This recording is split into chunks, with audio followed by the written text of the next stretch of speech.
মেহেদি design করার সময় artist কতটা কমফোর্টভাবে বসে মেহেদি ডিজাইনটা করতে পারছে এটার উপরও কিন্তু ডিপেন্ড করে ডিজাইনটা কেমন হবে দেখতে।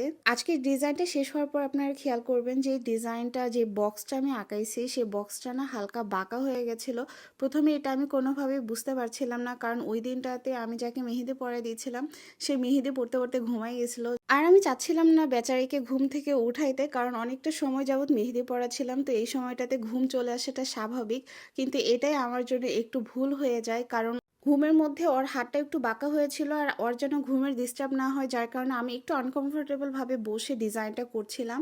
তো ওই সময়টাতে আর খেয়াল করি না, কিন্তু এই যে যখন এই পর্যন্ত চলে আসছে ডিজাইন তখন খেয়াল করছিলাম যে ডিজাইনটা অলরেডি এটা বাঁকা লাগছে। কিন্তু আসলে সেই সময় আর করার কিছু ছিল না, কারণ এতটা ডিটেল কাজ আমি কোনোভাবেই আবার ক্লিন করে ডিজাইন করলে ওইটা কখনোই আর আগের মতো সুন্দর দেখাবে না। পরে ভাবলাম আচ্ছা থাক, সমস্যা নাই, এটা তো আর কোনো ক্লায়েন্টের হাতে আমি মেহেদি পরাই দিচ্ছি না, যার কারণে এটাকে আমি কন্টিনিউ করে যাই। তবে প্রথম থেকে একটু ভাবতেছিলাম যেহেতু ডিজাইনটা হালকা পাতলা বাঁকা হয়ে গেছে, তো সেই ক্ষেত্রে কিছু একটা ডিজাইন এখানে অ্যাড করতে হবে যেন ডিজাইনটা যে হালকা বাঁকা হয়েছে সেটা যেন ভালোভাবে বোঝা না যায়। যদিও আমি ডিজাইনটা ইনস্টা থেকে ইন্সপায়ার হয়ে রিক্রিয়েট করছিলাম, কিন্তু তারপরও ভেতরে কিছু কিছু কাজ আমি আমার মতো করে চেঞ্জ করে নিয়েছি। বাট এতটুকু ডিজাইন হওয়ার পর আমার কাছে পুরো মনে হইতেছিল যে অনেকে কার্ড খেলে না, ওই কার্ডের মতো লাগতেছে দেখতে এটা।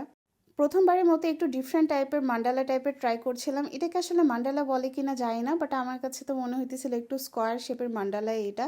তো সবসময় তো দেখা যায় সার্কেল শেপেরই আমরা মান্ডালা করে থাকি, তাই একটু ডিফারেন্ট কিছু করার চেষ্টা করেছিলাম। ওই ডিজাইনটা যেটা দেখে আর কি আমি রিক্রিয়েট করছি ওখানেও একটু হালকা পাতলা এরকম ডাল টাইপের ছিল। তো আমিও ওই ডিজাইনটা যেন বাঁকা ওভাবে না বোঝা যায় এই কারণে একটু লতা পাতা দিয়ে ডিজাইনটাকে আর একটু গর্জিয়াস করে ডিজাইনটা যে বাঁকা সেটা একটু হাইড করে নিয়েছি।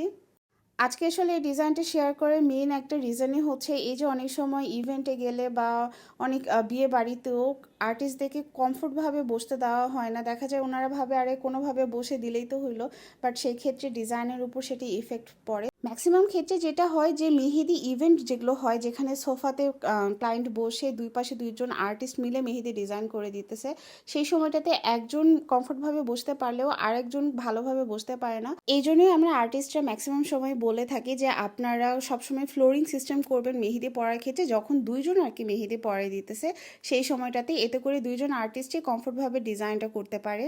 নতুবা আরেকজনের জন্য এক্সট্রাভাবে চেয়ারের ব্যবস্থা করতে হয়, তবে সেই সময়টাতে ফটোগ্রাফিতে একটু প্রবলেম হয়ে যায়। ইভেন আর্টিস্টরাও সেই চেয়ারে বসে আবার সোফাতে ক্লায়েন্টকে মেহেদি পরাই দেওয়া, সেই সময়টাতে একটু ব্যাক সাইডটা বেশি শো হয়, তখন একটু আনকমফোর্টেবল ফিল হয়। এই জন্যই আমরা সবসময় ফ্লোরিংয়ের ব্যবস্থা করতে বলি।